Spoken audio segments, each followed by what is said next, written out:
My name is Layla, and I'm 37 years old. I work as a homemaker and have been married to my husband Jimmy for 13 years. Currently, we live together as a family of four with our daughter Karen and my mother-in-law. A few years ago, after my father-in-law passed away, we moved in with my mother-in-law at her home. Living with her turned out to be far from peaceful. Soon after we moved in, she began to criticize and harass me. "Is dinner ready?" she would demand as I cooked in the kitchen. "It better not take too long. Everyone's hungry." She would taste the food as I prepared it. "Layla, this pot roast has no flavor. It's awful," she'd complain. "How could you mess it up even after tasting it?" Despite her constant complaints, she never offered to help with dinner or any other household chores. During the day, she would simply lounge around the house. When dinner was finally served and we all sat down to eat, Jimmy and Karen would praise the food that earlier she had criticized. "This pot roast is delicious," they'd say. "Yeah, Mom, it's really tasty," Karen would add. At that point, my mother-in-law would change her tune. "Yes, the seasoning is just right," she'd say, contradicting her earlier criticism. Despite her harsh treatment of me, she always spoke kindly to Jimmy and Karen, never wanting them to see her differently.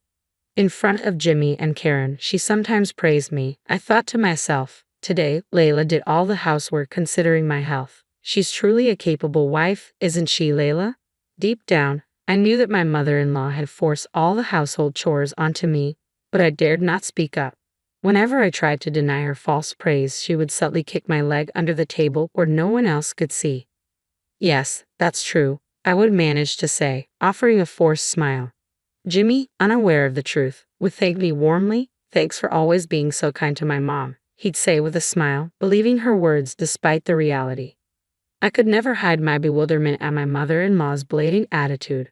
Because of this, Jimmy never noticed that I was being harassed. He even thought that my mother-in-law and I got along well.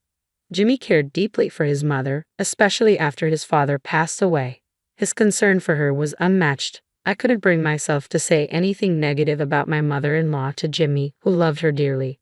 This fondness for her was another reason I kept silent and never sought anyone's advice.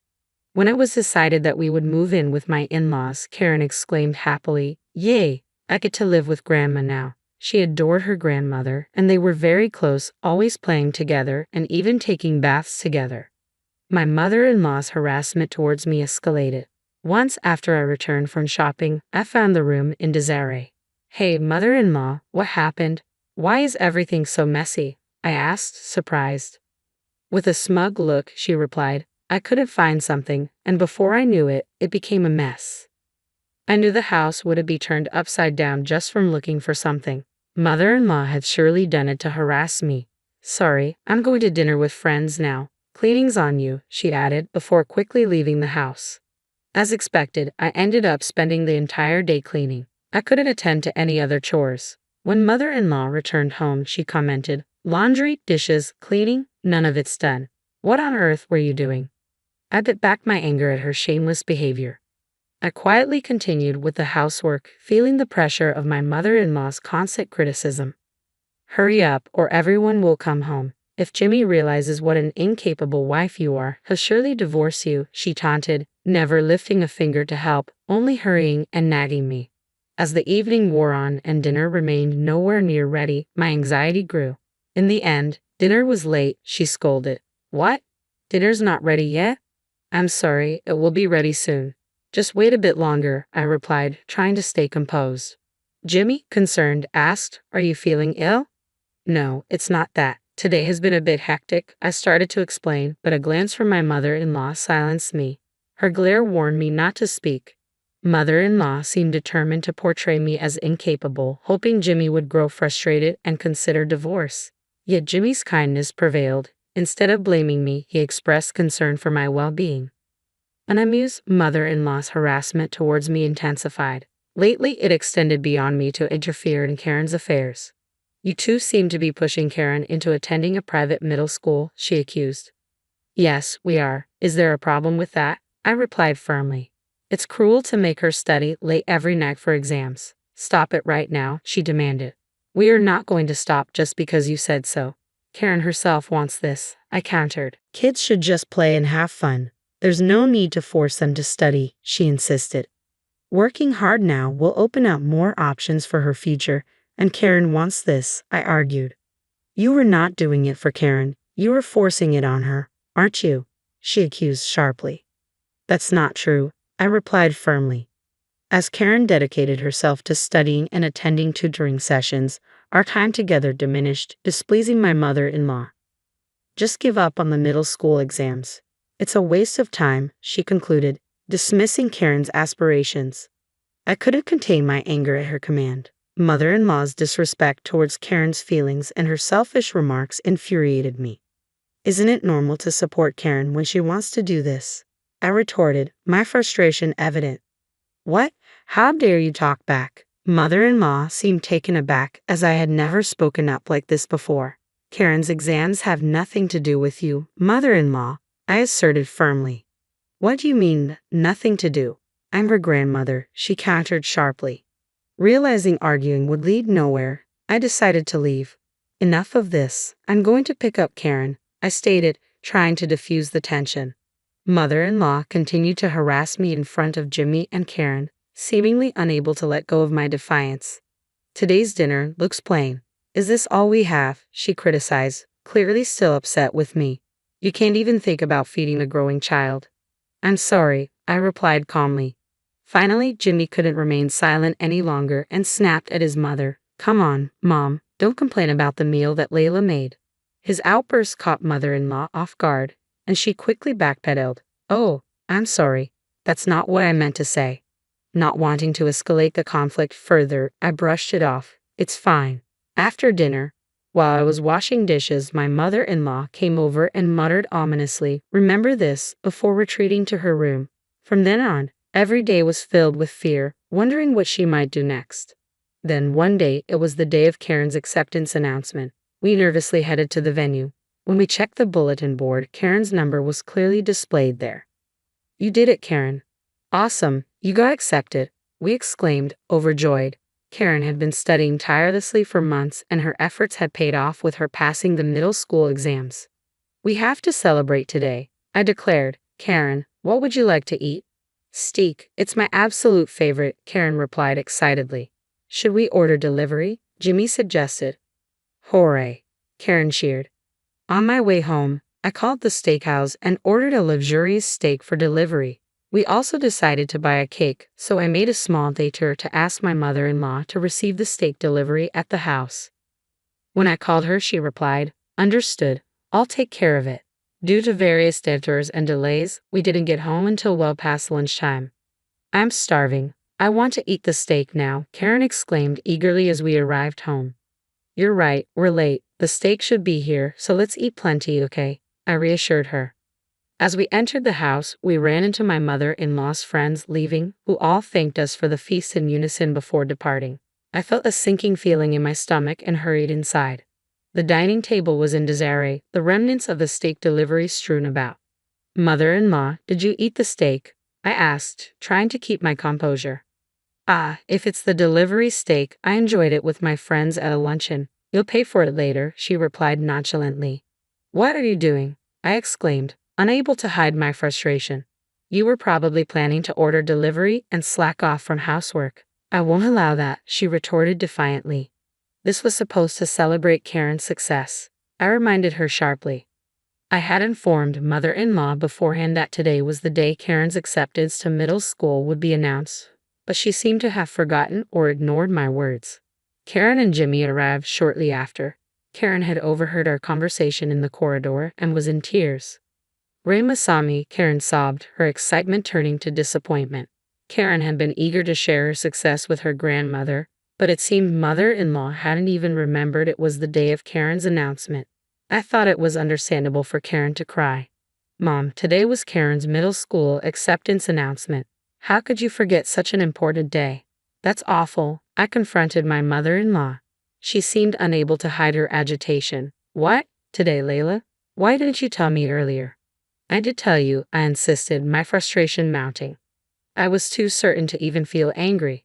Karen worked hard and got accepted, so we were going to celebrate by eating her favorite steak, I continued, trying to reason with her. To think you'd eat it with your friends? I can't believe it, mother-in-law exclaimed defensively. No, it wasn't like that. I really didn't know, I countered. You didn't know? I called you about the delivery, didn't I? She challenged. I hesitated, unsure how to respond. Mom, did you eat it on purpose? Karen asked tearfully. On purpose, you say? Mother-in-law's face paled, and she began to sweat. Desperately, she tried to think of an excuse but seemed at a loss for words. I've suspected this for a while, but you really are harassing Layla, aren't you? I confronted her directly. It seemed Jimmy had a vague idea of what was going on, but since I hadn't talked to him about it, he had watched the situation unfold silently. Suddenly, mother-in-law approached Karen and said, I'm sorry. Let's all go to the steakhouse. I'll pack, Karen responded bitterly. I hate Grandma. She pushed mother-in-law away and rushed to her room. The shock of being rejected by her beloved granddaughter seemed to hit mother-in-law hard. She froze, sitting on the floor where she had landed. Later, I gathered the courage to tell Jimmy everything about how mother-in-law had been harassing me. Why didn't you tell me sooner? Jimmy asked, his expression grave. I couldn't say anything when I thought about you and Karen, I replied, feeling a mix of relief and regret. I'm sorry for forcing you to endure this all this time, Jimmy said earnestly. You don't have to endure it anymore. Jimmy suggested that we move to ensure I wouldn't be harassed anymore. Since Karen also expressed her desire not to live with mother-in-law anymore, we were able to leave the house without any reservations. Thank you, I said gratefully. On moving day, while I was packing, mother-in-law came into the room. Are you really leaving the house? She asked, her face showing signs of sadness.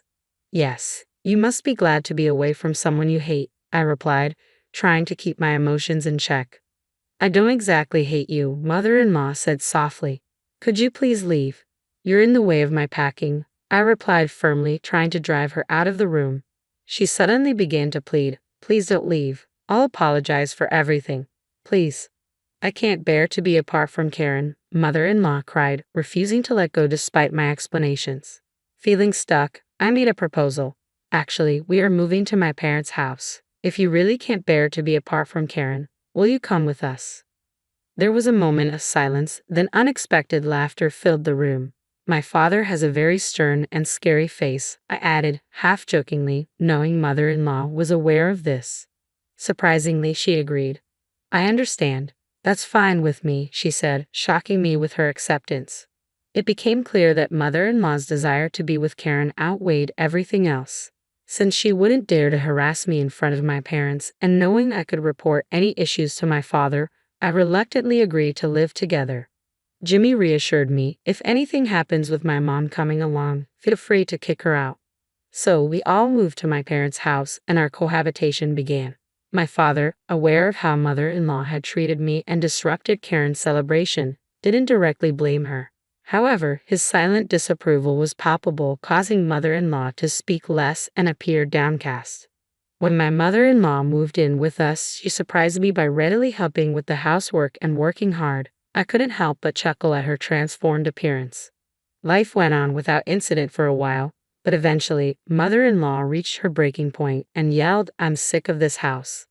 My father is intimidating and Karen can't get through to him. Jimmy's attitude toward mother-in-law had grown colder as he struggled to endure various tensions. Karen, let's go home together. Mother-in-law tried to forcefully pull a resistant Karen out of the house.